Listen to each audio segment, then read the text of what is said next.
Gold buyers తాకట్లో ఉన్న బంగారం విడిపించి ఆ రోజు మార్కెట్ రేటు కట్టి మిగిలిన డబ్బు మీకే ఇస్తారు. Contact number 9247538993.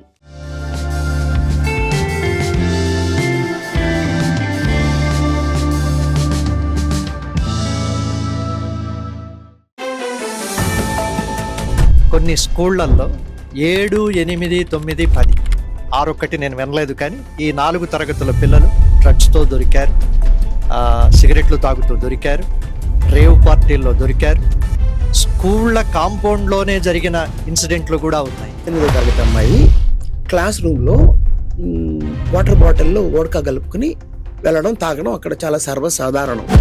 మరి ఇది ఎవరి తప్పంటారు? తల్లిదండ్రులదా, ఆ స్కూళ్ళదా, టీచర్లదా? ఈ క్లబ్బులు లాంటి బడుల్లో గబ్బు బుద్ధులు నేర్చుకుంటున్నారు తోడి పిల్లలను చూసి. కానీ తల్లిదండ్రుల్లో ఇంగిత జ్ఞానం చచ్చింది. చెప్పడానికి చాలా అసహ్యంగా ఉంటుందండి. ఆమె 4 బాయ్ ఫ్రెండ్స్ నైట్ పూట హోటల్స్కి పోవడం చాలా కామన్ అన్నట్టు మాట్లాడుతుంది. మా ఫ్రెండ్స్ అంతా ఇదే చేస్తారు. ఆ వయసులో వాళ్ళకి తెలుసో తెలియకో ఏదో చెయ్యొచ్చు. వాళ్ళు రేపు దేశాన్ని నడపాల్సిన వాళ్ళు కదా. మన కుటుంబాన్ని మనం సరిదిద్దుకోవాలి. క్లబ్బులు లాంటి బడుల్లో పిల్లల్ని చేరిస్తే అక్కడ తోటి పిల్లలు ఎలాంటి మాట మాట్లాడుతున్నారు? ఇలాంటి షో ఆఫ్లు పిల్లలకు ఉంటే తోటి పిల్లల నుంచి వాళ్ళు ఏం నేర్చుకుంటారు? శ్రమ విలువ ఏం తెలుస్తుంది? వీళ్ళు నాయకులు ఎలా కాగలుగుతారు? భవిష్యత్తులో పారాసైట్ని తయారు చేస్తుంది. నమస్తే, ధాత్రి టీవీ తెలుగు అడ్డా కార్యక్రమానికి స్వాగతం. ఈ రోజుల్లో చదువుకుంటున్నామా, చదువుకుంటున్నామా అని ఎవరికి వాళ్ళు ప్రశ్నించుకోవాల్సిన పరిస్థితి. చదువు బరువు అవుతోందా, చదువు అవసరంగా హాయిగా ఆడుతూ పాడుతూ చదువుతున్నామా అని కూడా సమీక్షించుకోవాల్సిన రోజులు. ఒకప్పుడు ప్రభుత్వ పాఠశాలలే గొప్పగా ఉండేవి. ఇప్పుడు ప్రభుత్వ పాఠశాలల్లో చేరడం అని అంటేనే అదొక నేరంలాగా భావిస్తున్నారు. ప్రైవేటే గొప్ప అయిపోతుంది. ఆ ప్రైవేటులో వసతులున్నాయా, చదువు ఉందా, ర్యాంకులు మార్కుల వెంటే వెళుతున్నామా, లేక చదువును చదువుగా దాని స్వభావం దాని లోతులు తెలుసుకుని వెళుతున్నామా? ఇలాంటి చర్చలు సమాజంలో చాలా జరుగుతున్నాయి.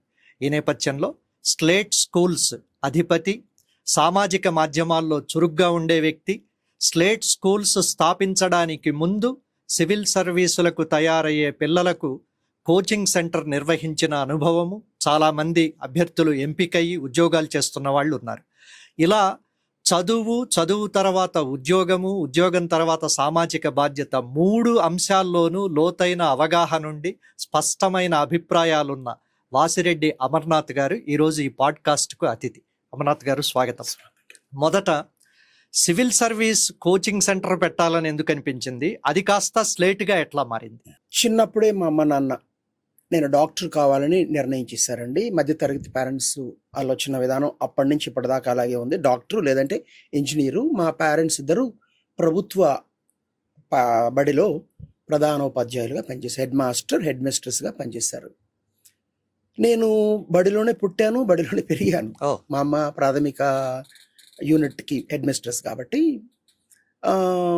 దాంతో 3వ ఏటే నేను 1వ తరగతి పాఠాలు అప్పచెప్పేసి, ఎందుకంటే అక్కడే పెరిగాను కాబట్టి బహుశా గ్రాహ్యక శక్తి కొంచెం ఎక్కువ ఉండొచ్చేమో. దాంతో నేను మొత్తం స్టడీస్ 3 సంవత్సరాలు ముందు, అంటే అండర్ ఏజ్లో సాగింది. 10వ క్లాసు నాకు హాల్ టికెట్ రాలేదు అండర్ ఏజ్ కారణంగా. అందరికీ వచ్చేసింది. నేను చాలా దిగులు పెట్టుకున్నాను. చివరి నిమిషంలో డిఓ స్పెషల్ పర్మిషన్తో వచ్చింది హాల్ టికెట్. ఇంటర్మీడియట్ బైపీసీ తీసుకున్నాను. ఆ రోజుల్లో ఎంబీబీఎస్ ఎంట్రన్స్ అనేవాళ్ళు. అది రాయడానికి నాకు అవకాశం దక్కలేదు అండర్ ఏజ్ కారణంగా. డిగ్రీలో చేరాల్సి వచ్చింది బీఎస్సీలో. 3 ఏళ్ళు అయ్యాక అప్పుడు వచ్చింది అవకాశం. సరే, గుంటూరు బ్రోడీపేటలో చేర్పించారు కోచింగ్ సెంటర్. సివిఎన్ దన్నన్ ఉండేవాళ్ళు, రవి కాలేజ్ అని అక్కడ చేర్పించారు. నాకు అప్పుడు అహం అనుకున్నాను. ఇప్పుడు అర్థమైంది ఏంటంటే, నా మనసుకు నచ్చని పని ఇది నేను చేయను. 3 ఏళ్ళు వెనక్కి మన సబ్ జూనియర్స్తో, అది ఎంత ఎంబీబీఎస్ అయినా క్లాసులు వినాలా అన్న దీంతో నేను అరాకొరగా ఎగ్జామ్ ప్రిపరేషన్, ఎగ్జామ్ రాయడం అరాకొర అయినా దేవుడి దయ వల్ల 8 మార్కులు పోయింది. వచ్చి ఉంటే ఎంత కష్టం. అంటే ఎంబీబీఎస్ని డాక్టర్ వృత్తిని నేను తక్కువ చేయలేదండి. నా ప్రవృత్తి గురించి మాట్లాడుతున్నాను అంతే. తర్వాత పీజీ. ఇంకేం చేయాలి, మా అమ్మ నాన్న రిటైర్మెంట్ ఏజ్కి వస్తున్నారు, అప్పటిదాకా కష్టం తెలియలేదు. అప్పుడు మేల్కొంటే సివిల్ సర్వీసెస్ అని వచ్చింది, హైదరాబాద్కి వచ్చాను. డాక్టర్ రావు గారి దగ్గర రావుస్ ఐఏఎస్లో చేరాను. 3 సార్లు సివిల్స్ రాశాను, 3 సార్లు కూడా ప్రిలిమ్స్ మెయిన్స్ దాటాను. ఒక్కసారి సర్వీస్ వచ్చింది, బట్ నాకు అది ఇష్టం లేదు కాబట్టి చేరలేదు. నేను అనుకున్న ఐఏఎస్ రాలేదు. ఎంబీబీఎస్ అనుకున్నాను, నేను అనుకోకపోయినా మా పేరెంట్స్ అనుకున్నారు, అది రాలేదు. ఐఏఎస్ అని నేను అనుకున్నాను, అది రాలేదు. ఏం చేయాలి? నేను ఎగ్జామ్ ప్రిపేర్ అవుతున్నప్పుడే 3 ఏళ్ళు ప్రతిసారికి ప్రిలిమ్స్ మెయిన్స్ పాస్ అయ్యాను కాబట్టి అప్పటికే నా దగ్గరికి చాలామంది వచ్చేవాళ్ళు సబ్జెక్టులో గైడెన్స్, టిప్స్ వీటి కోసం. సో 4వ ఛాన్స్ ఉంది, బట్ నాకు రాయడం ఇష్టం లేదు, ఇంకా వదిలేసాను. మనకి ఇది ఫిట్ కాదు అనేసి వదిలేసాను. ఏం చేయాలి? అప్పటికే ఉద్యోగం కేంద్ర ప్రభుత్వ ఉద్యోగం చేస్తున్నాను. అక్కడ సెలవులు తీసుకోవడం వల్ల ఆ డిపార్ట్మెంటల్ ఎగ్జామ్స్ రాయకపోవడం వల్ల నాకు అక్కడ టాప్ లెవెల్కి వెళ్ళే అవకాశం దాదాపు పోయింది, అప్పటికే అర్థమైంది. పైగా నాకు దానిపైన ఇంట్రెస్ట్ కూడా లేదు, మంచి ఉద్యోగం కానీ నేను వద్దనుకునే కదా నేను సివిల్స్ రాస్తున్నది. సో సైకలాజికల్గా ఈ ఆఫీస్ వదిలేయాలన్న దీనికి వచ్చాను నేను. కిరాణా కొట్టు పెట్టుకోవచ్చు, ఇంకేమైనా చేసుకోవచ్చు అన్న ఆలోచన చివరికి నా బ్లడ్లో ఉంది, మా అమ్మ నాన్న జీన్స్లో ఉంది. చిన్నప్పటి నుంచి నేను మా అమ్మ నాన్న టీచర్స్ కనుక హైయర్ క్లాస్లో ఉంటే లోవర్ క్లాస్ పాఠాలు చెప్పేవాడిని. ఆ రోజులు పిల్లల్ని కొట్టేవాడిని, ఇప్పుడు కొట్టట్లేదండి మా స్కూల్లో. అంటే అప్పటి ఆలోచన విధానం, కొట్టడం అంటే చిన్న దండన ఉండేది, ఆ రోజుల్లో సర్వసాధారణం అది. సో ఎందుకు మన దగ్గరికి ఆల్రెడీ కోచింగ్కి వస్తున్నారు, ఫార్మల్ కోచింగ్ కాకపోయినా ఇన్ఫార్మల్ కోచింగ్ అని కోచింగ్ ఇన్స్టిట్యూట్లో చేరాను. ఒక లెక్చరర్గా చేరి 3 నెలల్లో నాకు డైరెక్టర్గా ప్రమోషన్ ఇచ్చారు యాజమాన్యం. ఇంకా ఆ తర్వాత వెనుతిరుగు చూసుకోలేదండి, ఉధృతంగా నడుస్తుంది. ఆ రోజుల్లో ఒక ప్రముఖ దినపత్రికలో కాంపిటేటివ్ ఎగ్జామ్స్ వ్యాసాలు రాసేవాడిని. చాలా మంచి రిజల్ట్స్, వరుసగా 10 సార్లు state first rank, group 1, group 2, MPDO, junior lecturers, degree lecturers, DSC, ఇలా వరుసగా. డిఎస్సి అయితే స్టేట్ ఫస్ట్ కాదు కానివ్వండి, మిగతా వాటిలో స్టేట్ ఫస్ట్ ర్యాంకులు వచ్చినాయి. అప్పటి ముఖ్యమంత్రి 2000లో ఒక ప్రకటన చేశారు, రాబోయే రోజుల్లో కాంపిటేటివ్ పరీక్షలు రిక్రూట్మెంట్ తగ్గిపోతుంది ప్రైవేటీకరణ కారణంగా, మీరు కంప్యూటర్ నేర్చుకోండి అని అన్నారు ఆయన్ని కలిసిన ఉద్యోగార్థులతో. ఎందుకంటే అప్పుడు వచ్చిన గ్రూప్ 2 నోటిఫికేషన్ వేకెన్సీస్ నోటిఫికేషన్ ఇచ్చాక తగ్గించేశారు. సో వీళ్ళు ఆందోళన కార్యక్రమం నిర్వహించి వీళ్ళు కలిశారు, ఆయన చెప్పారు, అది బాగా ప్రచారం అయింది. నేను ఆలోచనలో పడ్డాను, కాంపిటేటివ్ ఎగ్జామ్స్ నోటిఫికేషన్ వస్తే నా దగ్గర కోచింగ్ వస్తారు, నోటిఫికేషన్స్ రాకుంటే కోచింగ్ సెంటర్ నడపడం కష్టం. ఇది ఆలోచన. ఆశయం, ఒక ఆశయమే మనిషిని నడిపించదండి, మనకి అవసరం ఏర్పడాలి. సివిల్ సర్వీసెస్ గ్రూప్ 1 వాటి కోచింగ్ ఇచ్చేప్పుడే నాకు అర్థమైంది, కష్టపడే అభ్యర్థులు వస్తారు, అందరు కాకపోయినా ఎక్కువ మంది, బట్ వాళ్ళ foundation in terms of their personality, వ్యక్తిత్వ లక్షణాలు గనక ఎక్కడైనా కుంటుపడి ఉంటే వాళ్ళు ఎంత చెప్పినా ఇంటర్వ్యూలో దెబ్బతింటారు. చిన్నప్పటి నుంచే మంచి ఆల్రౌండ్ హోలిస్టిక్గా ఎడ్యుకేషన్ ఇస్తే బాగుండు కదా అనేది అప్పుడు కేవలం ఆదర్శం. 2000 సంవత్సరం నాకు అది అవసరం అయింది. దాంతో ఇన్ఫ్యాక్ట్ అప్పుడు ఇంటర్నెట్ సెంటర్ పెట్టాలని కూడా అనుకున్నాను. తారక రామ థియేటర్ దగ్గర ఒక షట్టరు బేరం వాడాం, వాడు మళ్ళీ అదృష్టం చూడండి, 12 నెలల అడ్వాన్స్ అడిగాడు. అంత డబ్బు నా దగ్గర లేదు. 3 నెలలు అండి వాడు కనుక ఒప్పుకుని నేను ఇంటర్నెట్ సెంటర్ పెట్టేసి తర్వాత 3 ఏళ్ళకి దాన్ని మూతేసినవాడిని. ఇంకప్పుడు స్కూల్ వైపు వచ్చి స్కూల్ స్టార్ట్ చేసామండి. అది సివిల్ సర్వీసెస్. నేను మిమ్మల్ని సామాజిక మాధ్యమాల్లో చాలా క్లోజ్గా ఫాలో అవుతుంటా, మీరు మా వెబ్సైట్కి కూడా చాలాసార్లు ఆర్టికల్స్ కూడా రాస్తున్నారు.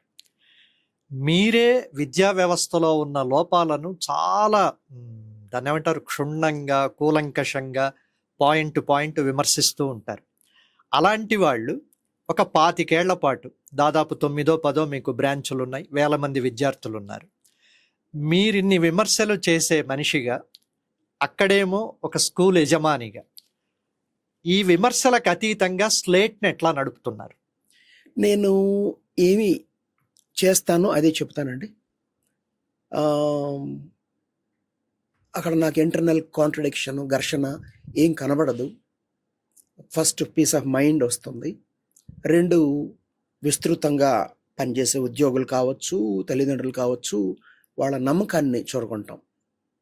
సో అదండి నేనేం చెబుతున్నానో అవన్నీ 99.8% ఎక్కడో 0.2% చిన్న, చాలా చిన్న, అది కూడా వేరే వాళ్ళకి సంబంధించింది చిన్న రాజీ ఉండొచ్చు, నేను ఒప్పుకుంటున్నాను.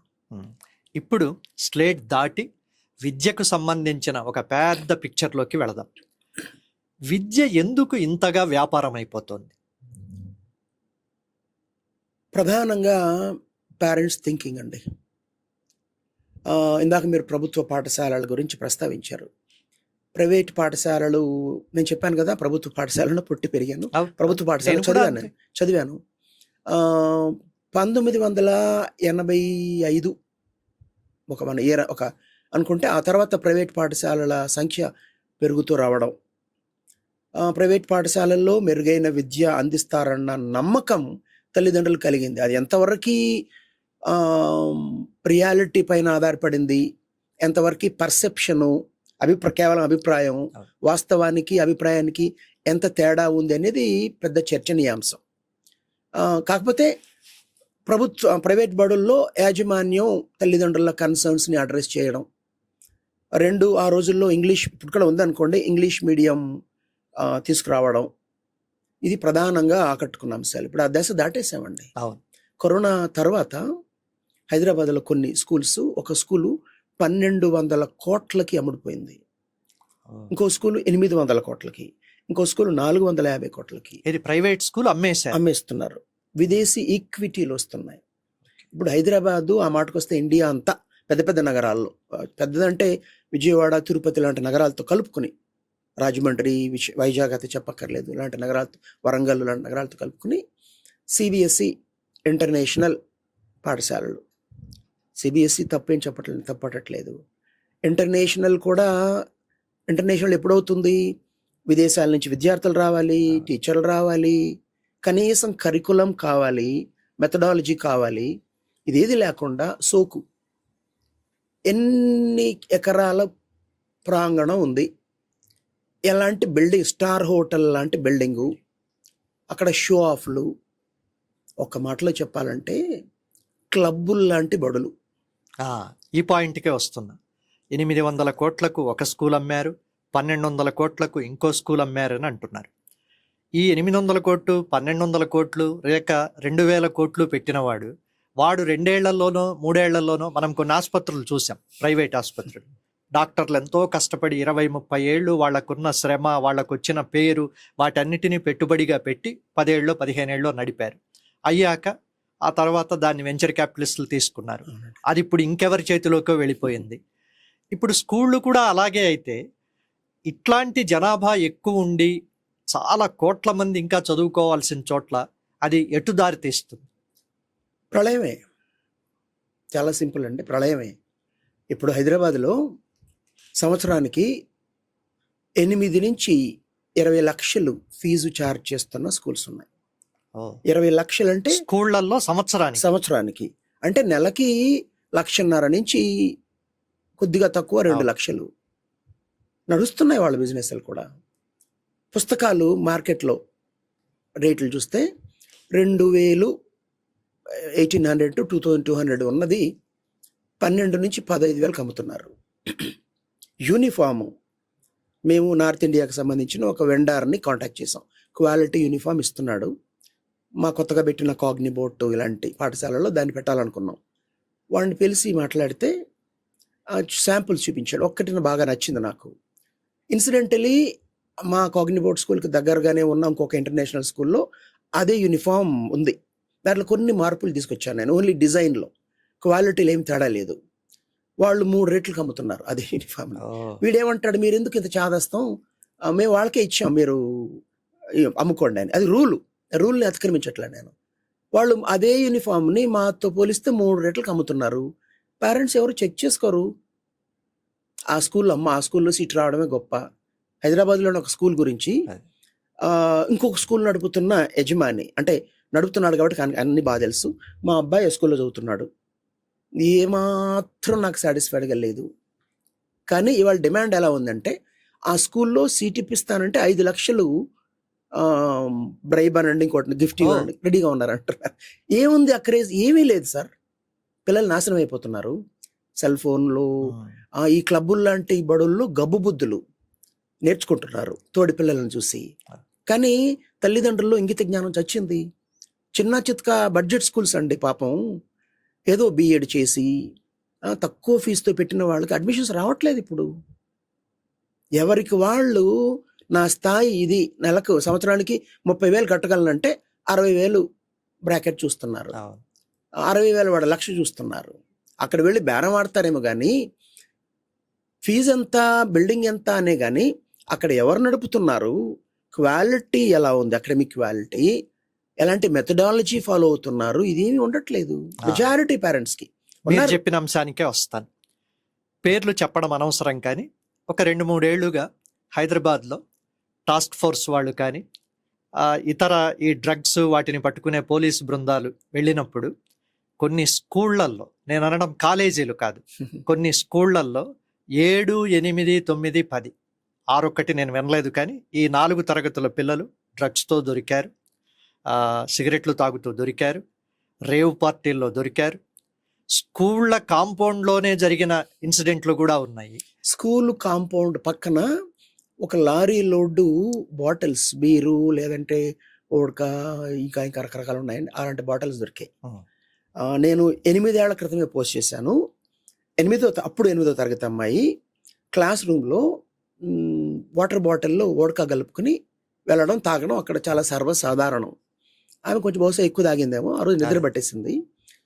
ఫ్రెండ్స్ ఎలా కవరింగ్ చేస్తారండి, ఏంటి నిద్రపోతుందంటే టీచర్ కూడా తెలుసు నిద్రపోతుంది. అడిగితే ఆమెకి మెన్స్ట్రువల్ పీరియడ్ ఉంది, క్రాంప్స్ ఉంది, బాధగా ఉంది, అందుకు పడుకుంది అని కవర్ చేశారు.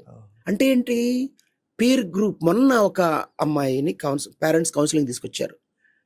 ఆమె బంజారా హిల్స్, జూబ్లీ హిల్స్లో ఒక పోష్ స్కూల్లో చదువుతుంది.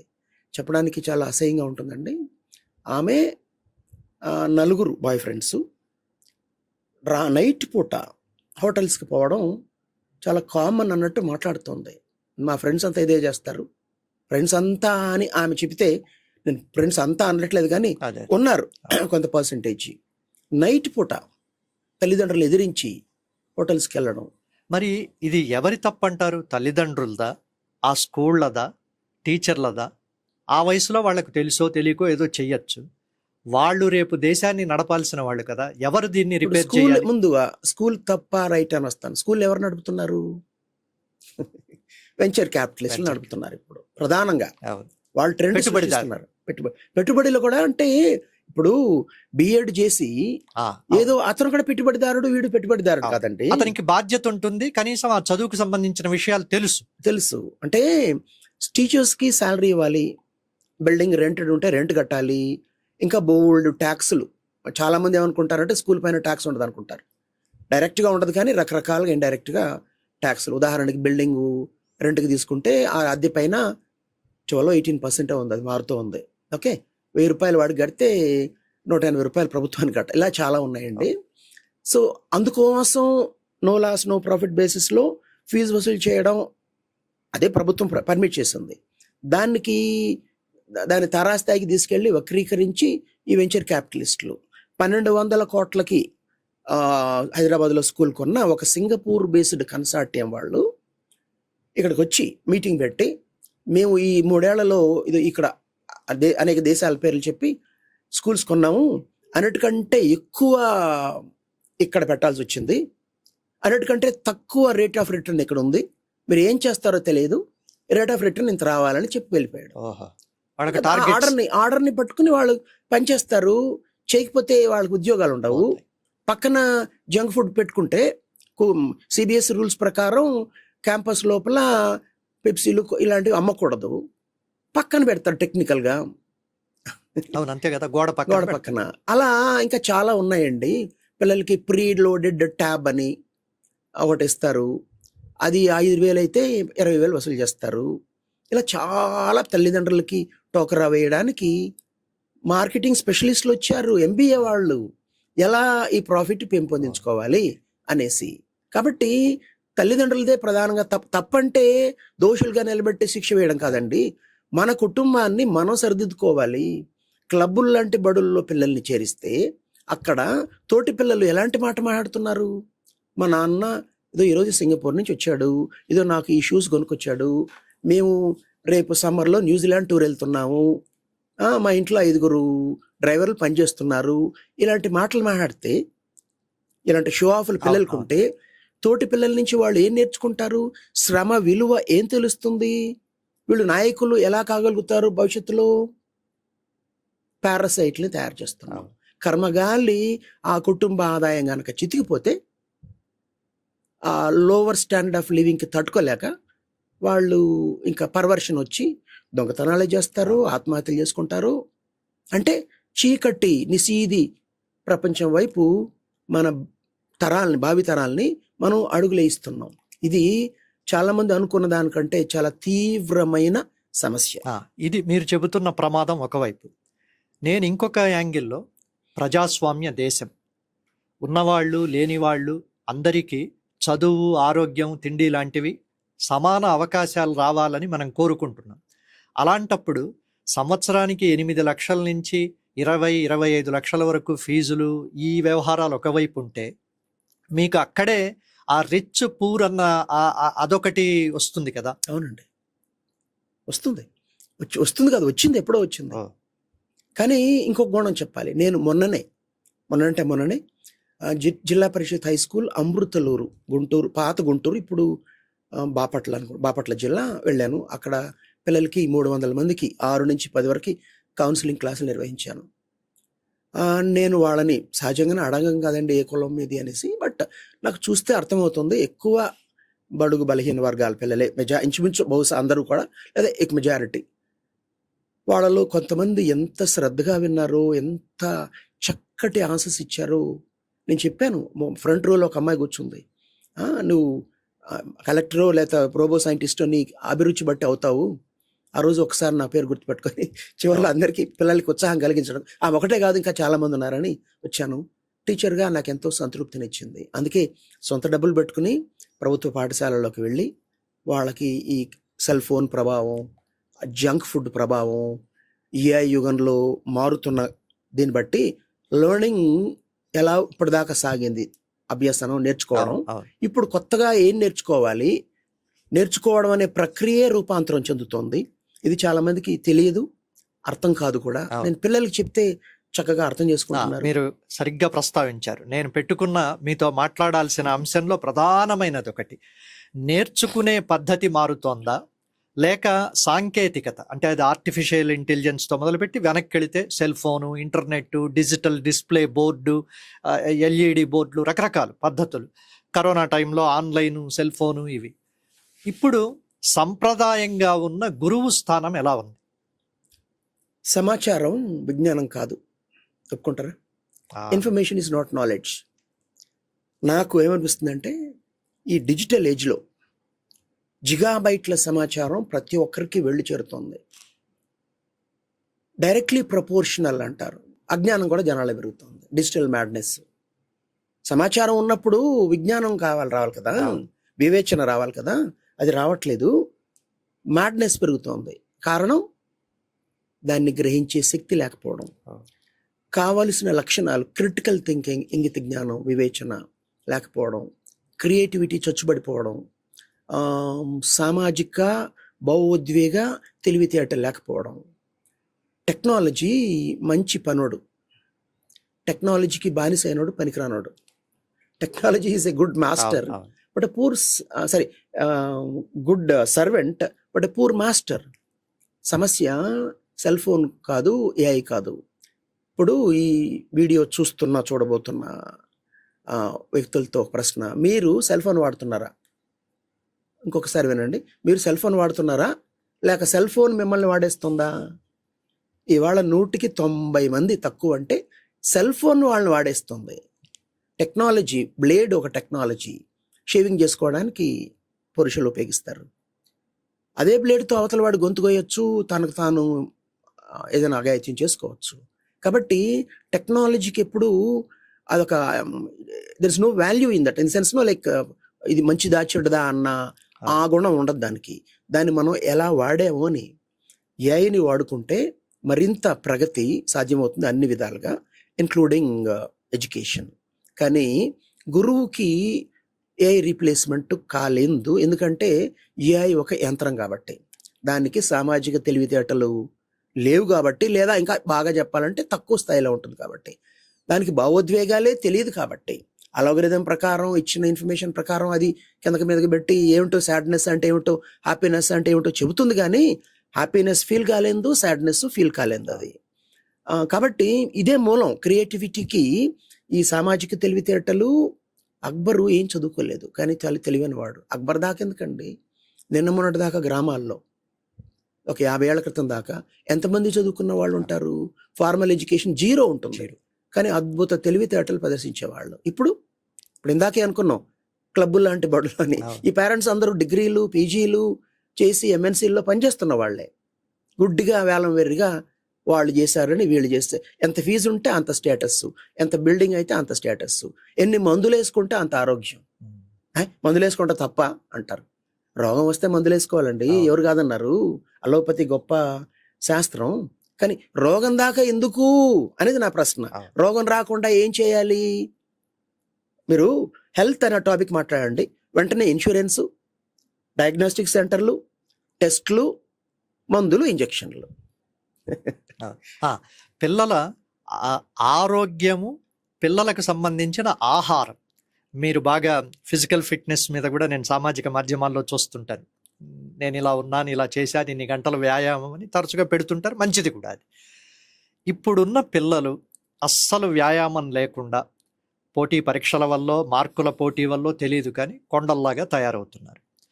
అసలు దీని నుంచి బయటపడాలంటే ఏం చేయాలి? మీరు ఎవరండి ఇవన్నీ చెప్పడానికి? మా కాలంలో ఇలా ఇత్తిను అత్తిను అని ఎవరు చెప్పేవాళ్ళు కాదని చాలా మంది ప్రశ్నిస్తున్నారు అందరినీ, నన్ను ఒకరినే కాదు. మీ కాలంలో అంటే ఏ కాలం వాళ్ళ కానీ 1980కి ముందు మీరు తినాలన్నా జంక్ ఫుడ్ ఉండేది కాదండి. ఎస్, ఆ రోజుల్లోనే ఒకప్పుడు కోక్ పెప్సీ, కోక్ ఉండేది. తర్వాత దాని స్థానంలో థమ్స్అప్ లాంటి వచ్చినాయి, ఉన్నాయి. కానీ ఎప్పుడో కాలేజ్ డే ఫంక్షన్, అరుదుగా ఎప్పుడన్నా సినిమాకి పోతే, అంటే సంవత్సరంలో 1-2 కూల్ డ్రింకులు తాగేవాళ్ళు. చాలా ఫుడ్స్ అప్పుడు, ఇప్పుడు జంక్ ఫుడ్గా చెప్పుకుంటున్న ఈ పొటాటో ప్యాకెట్స్, పిజ్జాలు, బర్గర్లు అప్పుడు ఉండేవి కూడా కావు. అంటే బై డిఫాల్ట్ సంవత్సరంలో 360 రోజులు మంచి ఫుడ్ తింటున్నాం. ఇప్పుడు బై డిఫాల్ట్ పిల్లలు జంక్ ఫుడ్ తింటున్నారు. వాళ్ళు బ్రెయిన్ వాష్ చేశారు. మల్టీ బిలియన్ ఇండస్ట్రీ ఈ ఫుడ్ ప్రాసెసింగ్ ఇండస్ట్రీ, ఈ జంక్ ఫుడ్ ఇండస్ట్రీ పిల్లల బ్రెయిన్ వాష్ చేసేసి క్యాచ్ దెమ్ యంగ్ అని వాళ్ళ ఆహారమే కలుషితం, విషాన్ని ఆహారం అని తినిపిస్తున్నారు. ఉదాహరణకి ఏ సినిమా థియేటర్కి వెళ్ళినా పాప్కార్న్, మనం ఏమనుకుంటాం, పాప్కార్న్ ఏముందా తప్పు అనుకుంటాం, మొక్కజొన్నే కదా అనుకుంటాం. ఆ పాప్కార్న్కి బటర్ ఫ్లేవర్ ఇవ్వడానికి మనం నిజంగా బటర్ అనుకుంటాం, డయాసిటీన్ అనే ఒక కెమికల్ వాడుతున్నారు. అది తరచూ అంటే వారానికి ఒకసారి తింటే చాలు. 2-3 ఏళ్ల పిల్లలకి పాప్కార్న్ లంగ్ డిసీజ్, నేను పెట్టిన పేరు కాదు, డాక్టర్లు పెట్టిన పేరు. ఇర్రిపేరబుల్ డ్యామేజ్ అయిపోతుంది. అంతెందుకండి, మనం ఏదైనా ఫంక్షన్స్కి వెళ్ళినా, హోటల్కి వెళ్ళినా వెల్కమ్ డ్రింక్ ఇస్తారు. అది ఎంత బాగుంటుంది మధు గారు, బా ఆ టేస్టే వేరు. పక్కన ఉన్న నువ్వు ఎందుకు ఇప్పుడు ఇలా చేయవు అంటాడు. ఎవరు చేయలేరు అట్లా, ఎందుకంటే అది కెమికల్ కాబట్టి. న్యాచురల్ ఫుడ్ తినడం వేరండి, కెమికల్స్ తిని బతికేస్తున్నాం. దాంతో చిల్డ్రన్స్ హాస్పిటల్ హైదరాబాద్లో అనేక చోట్ల ఫ్లరిష్ అవుతున్నాయి. హాస్పిటల్ పైన హాస్పిటల్ వస్తుంది. పిల్లల్లో హైపర్ యాక్టివిటీ, కని విని ఎరుగని రోగాలు, ADHDలు, ఆటిజాలు రకరకాలుగా పెరిగిపోతాయి. టైప్ 1 డయాబెటీస్లు, ఆటో ఇమ్యూన్ డిజార్డర్లు, అందులో భాగంగా థైరాయిడ్. 9-10వ తరగతి అమ్మాయికి వచ్చేటప్పటికి బహుశా 5 మందిలో ఒకరికి థైరాయిడ్ వస్తుంది. ఇక ఆటల విషయానికి వస్తే, గ్రామాల్లో ఎక్కువ జనాభా మొన్నటిదాకా గ్రామాల్లో ఉండేవాళ్ళు, ఆటోమేటిక్గా ఆడేవాళ్ళు, బై డిఫాల్ట్ ఆడేవాళ్ళు. ఇప్పుడు పట్టణాలు, సింగిల్ బెడ్రూమ్, డబుల్ బెడ్రూమ్ అపార్ట్మెంట్లు, చాలా స్కూల్స్లో ఇప్పుడు నేను చెప్పిన ఈ క్లబ్బులు లాంటి బడులు మినాయిస్తే అక్కడ కూడా అతి చేస్తున్నారు. స్పోర్ట్స్ పేరుతో వెరైటీ గేమ్స్ ఎందుకు చూపించాలని. అంటే ఆడించకపోవడం తప్పైతే ఏదో చేసేస్తున్నట్టుగా రోజుకి ఈక్వెస్ట్రియన్ అని పేరు నోరు ఊరు తిరగని గేమ్స్ పిల్లలకి నేర్పించి తల్లిదండ్రుల మోసం. ఇదొక అతి, అదొక అతి. పిల్లలు ఆడాలి. పిల్లలు ఆడకపోతే వాళ్ళ శారీరక ఎదుగుదల, మానసిక ఎదుగుదల కుంటుపడుతుంది. మాటల్లో మానసిక దృఢత్వం వస్తుంది. నేను ఇందాక నా గురించి చెప్తూ ఎంబీబీఎస్ ఫెయిల్ అయ్యాను, ఎంబీబీఎస్ సాధించడంలో ఫెయిల్ అయ్యాను, ఐఏఎస్ సాధించడంలో ఫెయిల్ అయ్యాను.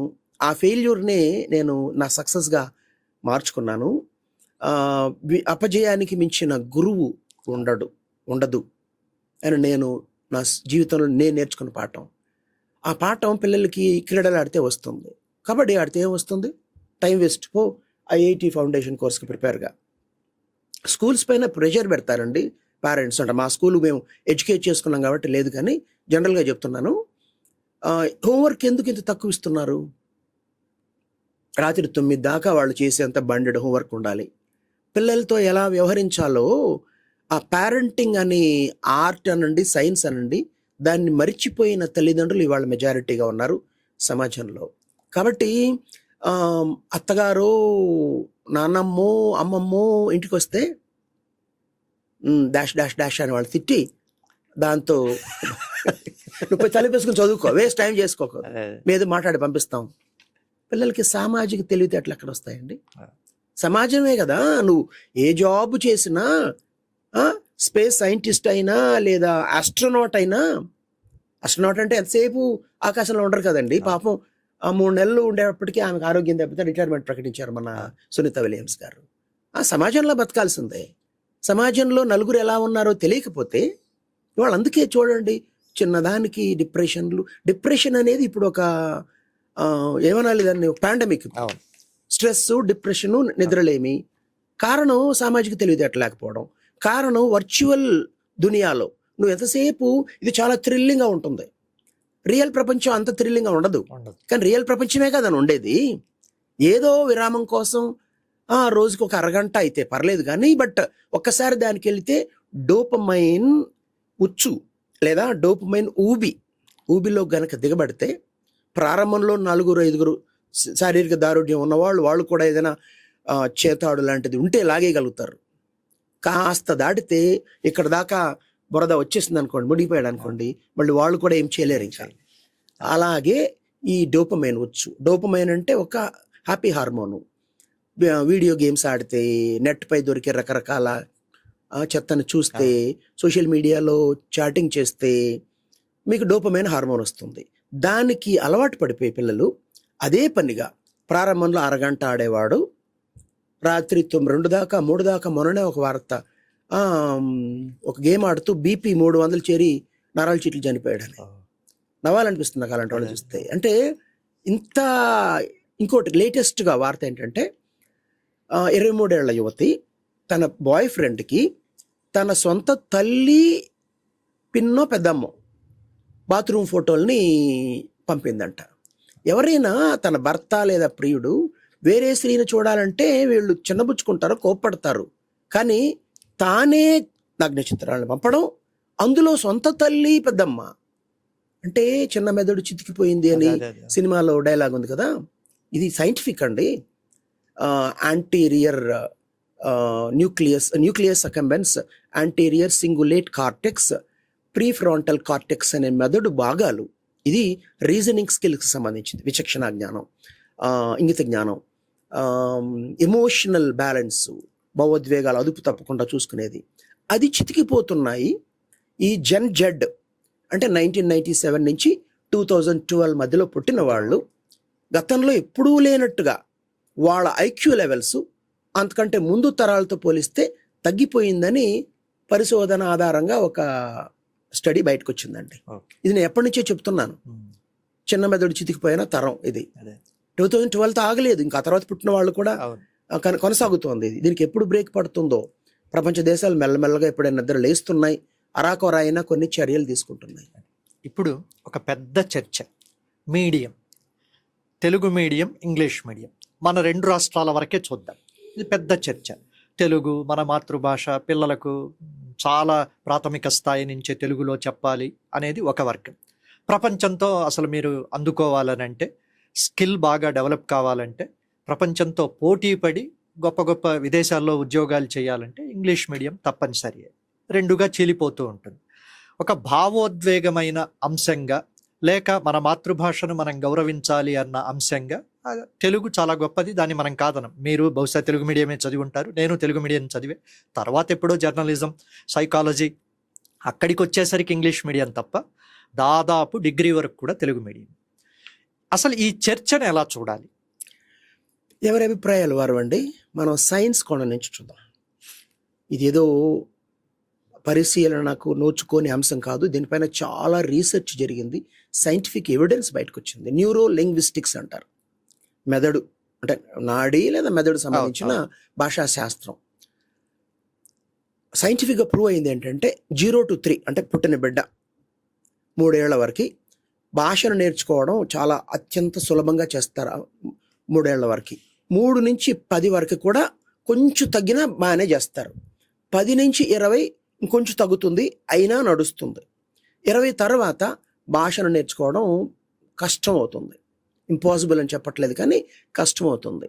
కాబట్టి మన పిల్లలకి భాషని ఎంత త్వరగా ప్రవేశపెడితే అంత మంచిది. ఇంకొకటి, ఒకే భాష నేర్చుకోవడం, 2 లేదా 3 భాషలు, మల్టిపుల్ భాషల్ని లాంగ్వేజెస్ నేర్చుకోవడం చూస్తే, ఈ మల్టిపుల్ లాంగ్వేజెస్ నేర్చుకున్న వాళ్ళ బ్రెయిన్ పవరు, వాళ్ళ అనలిటికల్ స్కిల్స్ ఎక్కువగా ఉంటాయని ఇది కూడా రుజువైంది. ఒక్క స్టడీ కాదు, అనేక స్టడీస్లో రుజువైంది. ఇక ఇంకొక సైన్స్ అంశం ఏంటంటే, మన మెదడులో మనం నేర్చుకునే ప్రతి భాషకు సంబంధించి ఒక సపరేట్ న్యూరల్ నెట్వర్క్ క్రియేట్ అవుతుంది. ఇవన్నీ సైన్స్ అండి. కాబట్టి ఇది చెప్పి పిల్లలకి మనం తల్లిదండ్రులకు వదిలేయాలి, మీకు తెలుగు మీడియం కావాలా ఇంగ్లీష్ మీడియం కావాలా అని చెప్పి. మాతృభాష చాలా గొప్పదండి. మాతృభాషతో బంధం తెగిపోతే సంస్కృతితో బంధం తెగిపోయింది, తల్లి పేగుతో తెగిపోయింది. కానీ ఆంగ్ల మాధ్యమం అంటే తెలుగు నేర్చుకోకపోవడం కాదు కదా. మాధ్యమం వేరు. అక్కడ చక్కగా మా స్కూల్లో అదే చేస్తున్నాం. మా పిల్లలు పద్యాలు పాడతారు, పౌరాణిక నాటకాలు వేస్తారు. భాష అంటే ఎంతో అభిమానం. ఒక అబ్బాయి అయితే ఇప్పుడు 11th క్లాస్లో చిన్న బుక్కే రాశాడు తెలుగు పైన, సొంత పద్యాలతో.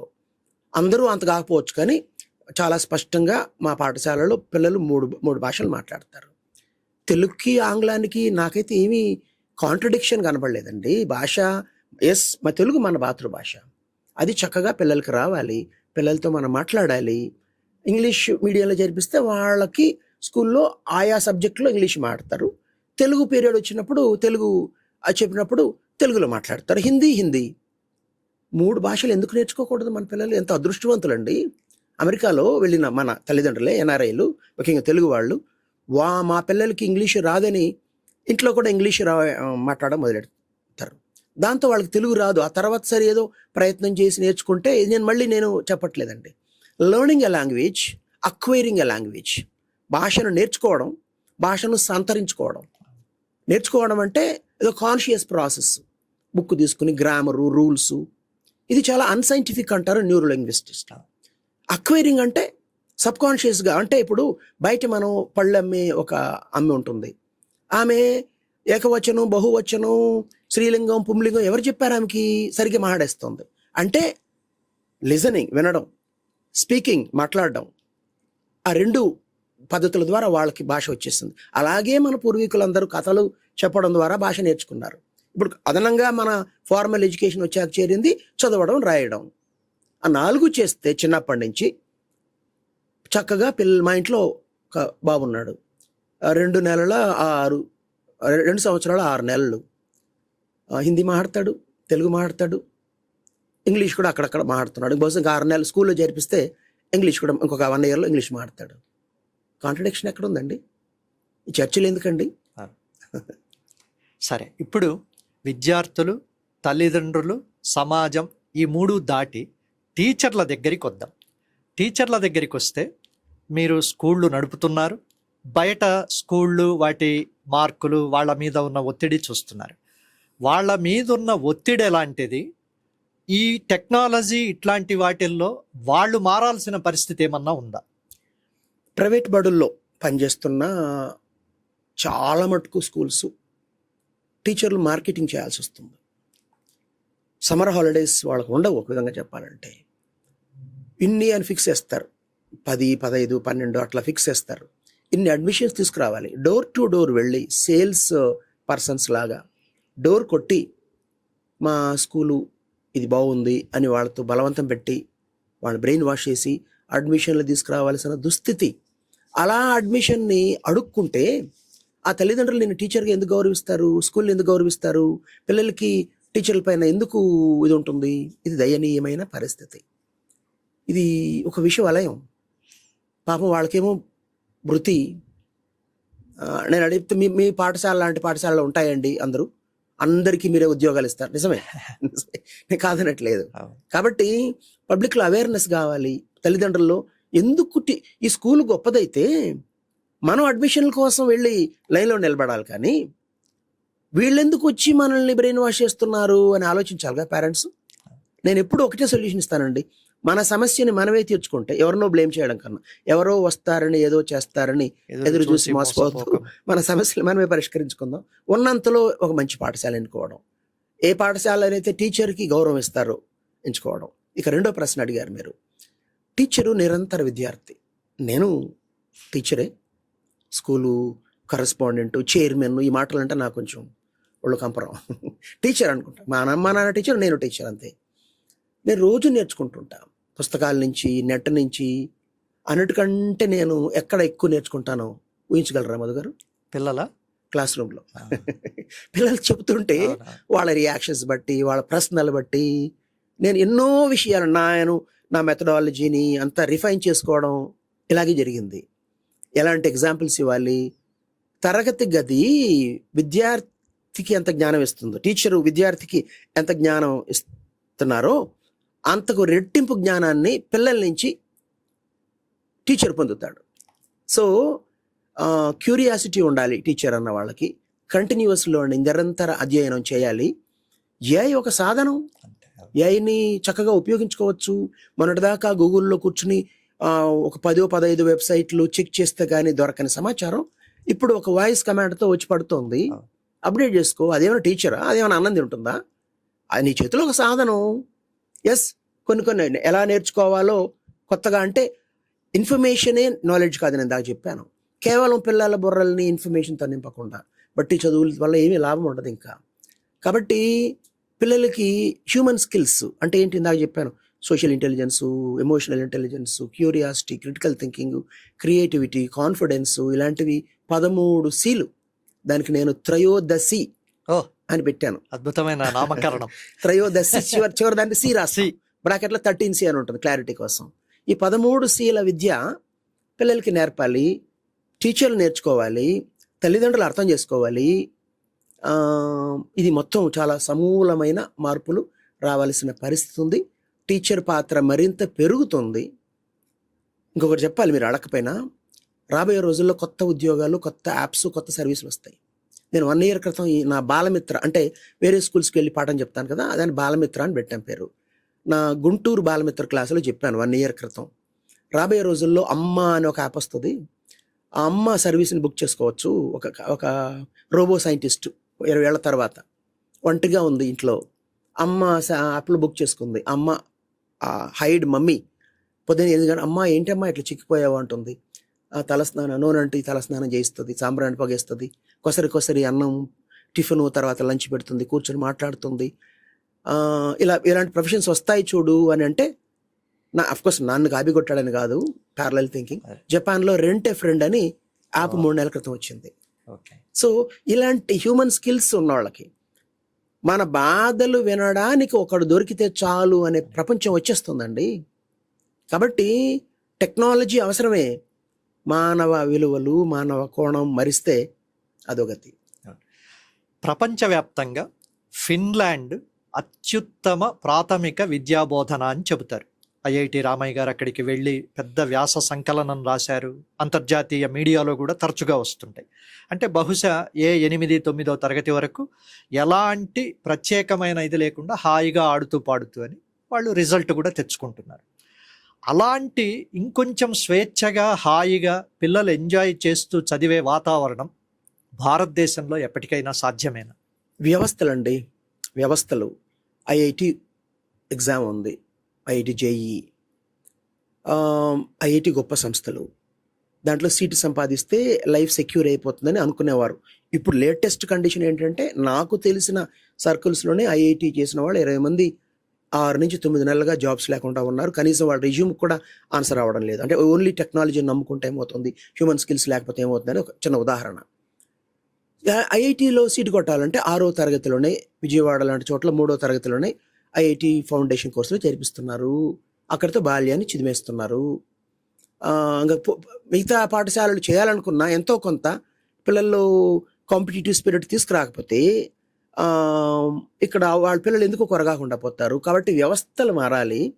ఒక్క మాట అండి, ఇంత వచ్చింది కదా చేంజెస్. ఇప్పుడు ఈ ఐఐటి ఎగ్జామ్ని ఎందుకు ఇన్ఫర్మేషన్ బేస్డ్గా ఇంకా నిర్వహిస్తున్నారు? సమాచారం బుర్రలేని లేదా మిషన్లో ఉంది. మానవ విలువల్ని, క్రియేటివిటీని దాని అఫ్కోర్స్ అలాంటి టెస్టులు డిజైన్ చేయడం కష్టం, నేను ఒప్పుకుంటాను.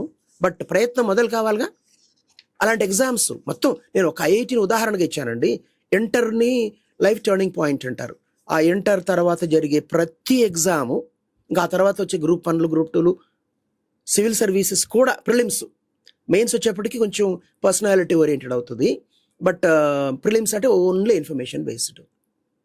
మారాలి. ఈ వ్యవస్థలు మారితే కానీ కింద పాఠశాలలు మారవు. ఫిన్లాండ్ వాళ్ళు అలాంటి వ్యవస్థ సృష్టించాడు. ఇప్పుడు మన మాతృభాష తెలుగు అని కూడా అనుకుంటాం. జపాన్ వేరు, చైనా వేరు. అక్కడ వాళ్ళ భాషలోనే చదివితే ఉద్యోగాలు చేసే అవకాశం ఉంటుంది. కానీ ఇక్కడ అలా కాదు కదా. 10th తర్వాత ఇంటరు, నేను 10th వరకు తెలుగు మీడియం.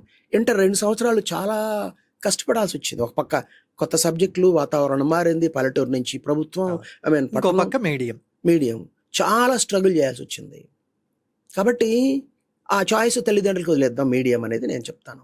వాస్తవ రూపాన్ని మనం మార్చగలిగితే ఎంబీబీఎస్, బీటెక్లు అవి కూడా తెలుగు మీడియంలో రావడం, అక్కడ విద్యార్థి యొక్క ఇన్నర్ స్కిల్స్, హ్యూమన్ స్కిల్స్ని టెస్ట్ చేసే విధంగా పరీక్షలు ఉంటే వాతావరణం మారుతుందండి. ఇప్పుడు మీ వ్యక్తిగతమైన వ్యవహారాలు కొన్ని. సామాజిక మాధ్యమాల్లో చాలా చురుగ్గా ఉంటారు మీరు. చాలా తీవ్రమైన అభిప్రాయాలను పోస్ట్ చేస్తుంటారు. ఒక్కొక్కసారి చదవడానికి కూడా ధైర్యం కావాలని అనిపిస్తూ ఉంటుంది. నేను అలా ఒక 5 ఏళ్ళు 6 ఏళ్ళుగా మిమ్మల్ని రెగ్యులర్గా ఫాలో అవుతున్నాను. ఎందుకు అంత తీవ్రమైన అభిప్రాయాలను మీరు ఆ మాధ్యమాల్లో పెడుతున్నారు? డిజిటల్ ఏజ్లో చర్మం ముద్దుబారిందండి చాలామందికి. నేను ఎవరికో మేధావులకి చేయట్లేదు, వాళ్ళకి తెలుసు, లేదా వాళ్ళు కొద్దిగా తెలుసుకుంటారు. నేను ప్రధానంగా ఎవరికి చెప్తున్నాను? ఈ యూట్యూబ్లకి, వీడియోలకి, సెల్ ఫోన్ వాడద్దు అని ఎవరికి చెప్పాలి? సెల్ ఫోను పెద్దగా వాడని, మిస్యూజ్ చేయని వాళ్ళకి చెప్పినా లాభం లేదు, అవసరం లేదు. వాళ్ళకి సెల్ ఫోన్ వాడే వాళ్ళకి చెప్పాలి, గట్టిగానే చెప్పాలి. కొంత వాళ్ళ దారిలోకి వెళ్ళి, నేను టీచర్ అండి, ఎవరికి ఏ పాఠం చెప్తే, ఏ గ్రూప్కి చెప్తే అలా మారుస్తాను. ఎగ్జాంపుల్స్ కూడా మార్చేస్తాను. సివిల్ సర్వీసెస్ కోచింగ్ ఇస్తున్నప్పుడు ఈజీగా అర్థం కావడం కోసం తమాషగా ఒక చిన్న ఇది ఉదాహరణ. మన దక్షిణాది ఏముంది, ఈ పక్క కొండ, ఆ పక్క కొండ, మధ్యలో బండ అనేవాడిని. బండ అంటే బండ కాదు కానీ ఫ్లాటు. ఓకే, తూర్పు కనుమలు, పశ్చిమ కనుమలు అంటే ఈజీగా వాళ్ళు గుర్తుండడం కోసం. అదే 2వ క్లాస్ పిల్లలకి పాఠం చెప్తున్నప్పుడు ఆ భాష మారిపోతుంది. తల్లిదండ్రులు మాట్లాడుతున్నప్పుడు భాష మారిపోతుంది. కాలేజ్ స్టూడెంట్స్ ఉంటే వాళ్ళకి తగిన ఎగ్జాంపుల్స్ ఇస్తాను. టీచింగ్ మెథడాలజీ, అక్కడ వాడే ఎగ్జాంపుల్స్, వాడే భాష, అలా భాషని నేనేదో బూతులు అలాంటి కొంచెం చురుకు వేస్తుంటాను.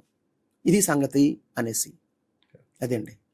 చివరగా ఇప్పుడు ఒక 15 ప్రశ్నలు ర్యాపిడ్ రౌండ్. మీరు 1 వాక్యం 2 వాక్యాల్లో చెప్పదగ్గ సమాధానాలు అవి. హోంవర్క్ అవసరం లేని విద్య భారతదేశంలో వస్తుందా? హోంవర్క్ అంటే రియల్ హోంవర్క్ అంటాను నేను. తల్లిదండ్రులకి పిల్లలు పనిలో సాయం చేయాలి. తల్లిదండ్రులు పిల్లలకి వాళ్ళ ఏజ్ బట్టి కథలు, నిత్యం చుట్టూరా జరుగుతున్న సంఘటనలను చర్చించాలి. కొంతవరకు మ్యాథమెటిక్స్, ఫిజికల్ సైన్స్ లాంటిది కొంత ప్రాక్టీస్ చేయాలి.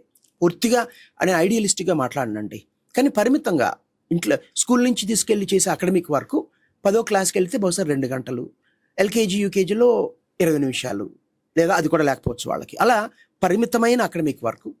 మిగతా సామాజిక తెలివితేటలు, భావోద్వేగ తెలివితేటలు తల్లిదండ్రుల నుంచే ప్రధానంగా రావాలి. అది కూడా హోంవర్క్. కెరీర్ బిల్డింగ్లో చైల్డ్హుడ్ కిల్లింగ్ అయిపోతోంది అన్నది సామాజికవేత్తలు చాలామంది, ప్రత్యేకించి భారతదేశ విద్యా వ్యవస్థలో చెబుతున్నది.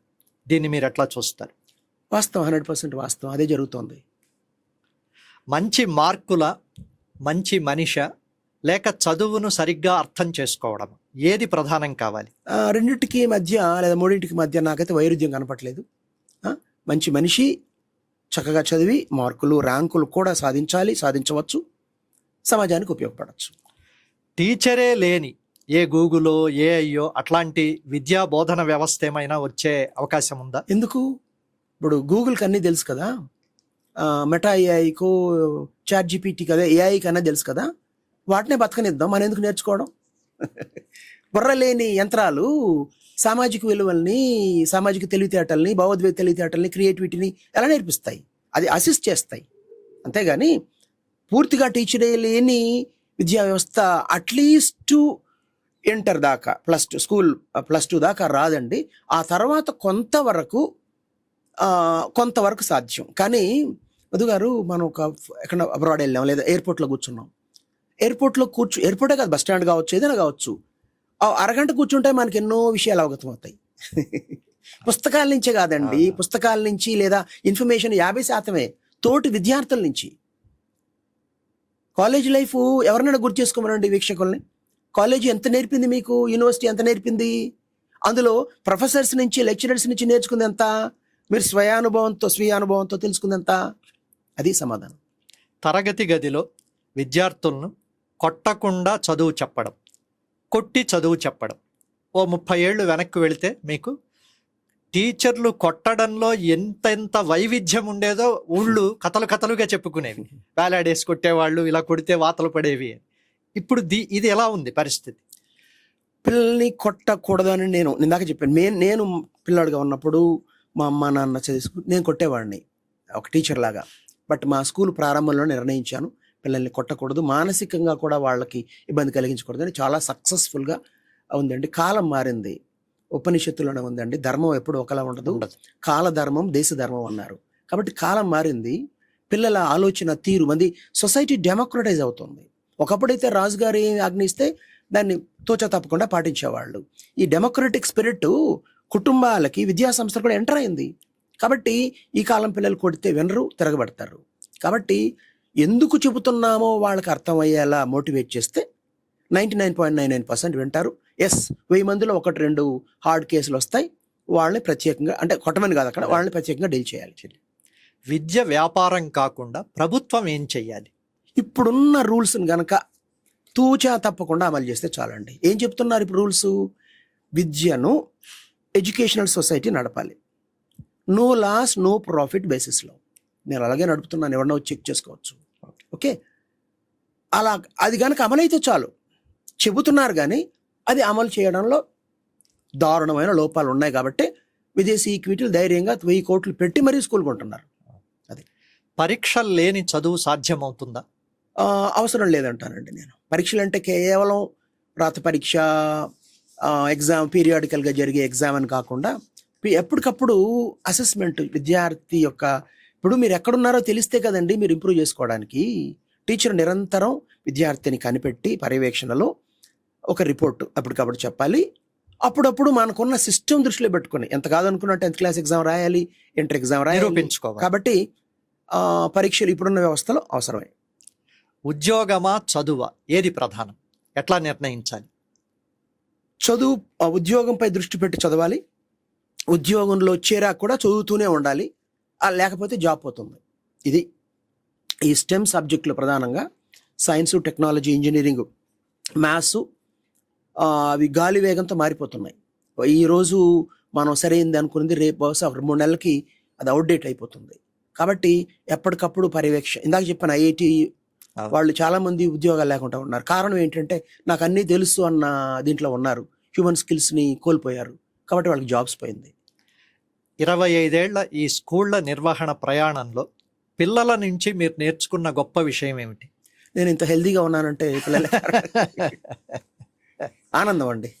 అంతకంటే మించిన ఆనందం ఉండదు. ఆనందాన్ని వెతుక్కుంటూ మీరు ఇందాక అన్నారు జనాలు మాట్లాడు, ఆ కిక్కే వేరప్ప, అవును. పాఠం చెప్పే కిక్కే ఇది చెప్తేనే అర్థమవుతా. అదే అదే నేను రీసెంట్ గా అందులో మనకు వచ్చి ఆనందం అంటే బోర్ కొడుతున్నా, అవును. ఆ కిక్కు చూశారు అంటే వింటారు జనాలు. అవును. సామాజిక మాధ్యమాల్లో 1/2 నిమిషం 1 నిమిషంలో ఉన్నవి చాలా లక్షలు కోట్లల్లో చూస్తుంటారు. పిల్లలు సెల్ ఫోన్కు దూరంగా ఉండాలంటే తల్లిదండ్రులు ఏం చెయ్యాలి? సెల్ ఫోన్ కొనివ్వకూడదు. కానీ వాళ్ళు మొండిగా ఉంటారు, ఏడుస్తారు. ముందు ఒకటో అడుగు వేస్తేనే మొండి అవుతారండి. ముందు నువ్వు టైం లేకుండా, పిల్లలతో వ్యవహరించే సమయం లేకుండా నువ్వు వాళ్ళ చేతికి సెల్ ఫోన్ అలవాటు అయిపోతే ఏడుస్తారు. అలవాటే కాకపోతే ఇది మంచిది కాదు, నువ్వు అదే పనిగా చేస్తుంటే ఆవు సామెత తెలుసు, చేలో మేస్తే దూడ ఎందుకు సో నువ్వు చేల్లో మేసేస్తూ నువ్వు సెల్ ఫోన్ అడిక్ట్ గా ఉంటూ పిల్లలకి చెప్పలేవు. రెండోది పాఠశాల. ఎందుకు ఇప్పుడు ఒకప్పుడు నేను 8 ఏళ్ళని చెప్తున్నానండి ఈ మాటని. ఇప్పుడు దాదాపు అన్ని దేశాలు ఈ రీతిలో ఆలోచిస్తున్నాయి, సైంటిఫిక్ స్టడీస్ వచ్చాయి. సెల్ ఫోన్ పిల్లల బ్రెయిన్ ని నాశనం చేస్తుంది. ఇప్పుడు మన దేశంలో కూడా కొన్ని రాష్ట్ర ప్రభుత్వాలు స్పాన్ ఆఫ్ అటెన్షన్ తగ్గిపోతుంది, మెమరీ తగ్గిపోతుంది, కాగ్నిటివ్ డిక్లైన్ వస్తుంది అని చెప్పిన తర్వాత కూడా స్కూల్కి వెళ్ళి మీరు ఎందుకయ్యా ఇట్లా సెల్ ఫోన్ ఆధారిత హోంవర్క్లు ఇస్తున్నారు, సెల్ ఫోన్ వాడొద్దని పిల్లలకి ఎందుకు చెప్పరు, అలా చెబితేనే మీ స్కూల్లో ఉంచుతాం లేకపోతే టీసీ తీసుకుంటామంటే స్కూల్స్లో మార్పు రాదా? పరిష్కారం మన చేతిలో ఉందండి. అది. ఇక చివరి ప్రశ్న, 10th ఇంటర్ ఐఐటి ఎంట్రన్స్లు, చివరకు ఐఐటీల్లో అడ్మిషన్ వచ్చి కూడా వినకూడని, అసలు చదవకూడని వార్తలు, పిల్లల ఆత్మహత్యలు. చాలా బాధాకరం. ఎంతెంత పోటీ పడి 95%, 100% మార్కులు తెచ్చుకుని అడ్మిషన్స్ తెచ్చుకుని మళ్ళీ ఆ పోటీలో నిలబడలేక, అప్పుడు ఈ చదువు అంతా ఏమవుతున్నట్టు? దీన్ని ఎట్లా చూడాలి? చదివింది ఏమిటి అనేది కదా, ఇన్ఫర్మేషన్ బుర్రలో కుక్కారు. బహుశా 7వ ఏట 8వ ఏట వరకు తల్లిదండ్రులు ప్రేమ చూపిస్తారు. ఆ తర్వాత ఒకటే మాట, ఐఐటి సాధించలేకపోతే నువ్వు ఎందుకు కొరగావు, ఐఐటి కాకపోతే ఎంబీబీఎస్ ఎందుకో కొరగావు సింగిల్ పాయింట్తో పెంచి సమాజంతో సంబంధాలు చెడగొట్టేసి, ఇందాక చెప్పాను నేను, అత్తో మేనత్తో ఎవరు వచ్చినా వాళ్ళతో కలవనీయకుండా, పండగలు పబ్బాలప్పుడు కూడా సరిగ్గా సెలబ్రేట్ చేసుకోకుండా, గ్రామాలకి పిల్లల్ని తీసుకెళ్లకుండా, పిల్లల్ని అదే ప్రపంచం అని పెంచితే ఆ ప్రపంచం ఎప్పుడైతే కాస్త తలకిందులు అవుతుందో, ఎస్టిమేట్ అంతే. నువ్వు ఆ ఐఐటీలో పక్కన వాళ్ళు అడుగుతుంటారు, ఎంత ర్యాంక్ వచ్చింది మీ వాడికి, ఇంతేనా, ఏ స్కూల్లో ఉన్నాడు, ఈ స్కూల్లోనేనా, ఇంటర్లో ఎంత వచ్చింది, ఐఐటీలో అయిపోయింది, ఐఐటీ వచ్చినాక ఆగాలి కదా, ఎంత క్యాంపస్ ప్లేస్మెంట్ ఎంత ఏమంటారండి జీతం, సాలరీ ప్యాకేజ్ ఎంత ప్యాకేజ్, ఇంతేనా మా వాడికి 30 లక్షలు వస్తుందే అంటారు. ఇలా మనుషులు లెక్కేసుకుంటూ పోతే క్యాంపస్ ప్లేస్మెంట్ రాలేదని ఇటీవల కాలంలో 3 ఏళ్లలో ఐఐటీల్లో 36 మంది చనిపోయారు. అంత సక్సెస్ఫుల్ అయిన వాళ్లే. కారణం వాళ్ళు మనం పెంచిన కోటా, రాజస్థాన్లో అక్కడ సీలింగ్ ఫ్యాన్లే తీసేశారండి. ఎందుకంటే పిల్లల పైన అంత ప్రెషరు ఊరేసుకుంటారని.